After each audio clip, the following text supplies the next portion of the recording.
Ang ganda nga ng 50% discount, pero para makuha niya to, may kailangan pa siyang fill-upan na form na napakaliit. At least nabigan ko mga 1 minute and a half yung pagpiga niya. So, na-inconvenience mo siya, pero pati yung mga nasa likod niya sa piga, na-inconvenience mo din.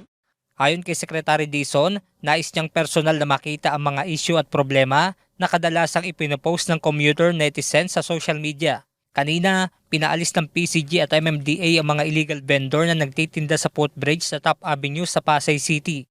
Ang problema kasi nila, papaalisin nila, tapos babalik. No, babalik lang. So, ibig sabihin, ang tanong dyan, unang-una, bakit ang lakas ng loob nilang pabalik-balik na alam nila na illegal? So, ibig sabihin, mayroong pumuproteksyon dyan. Yun nga ang tingin ko.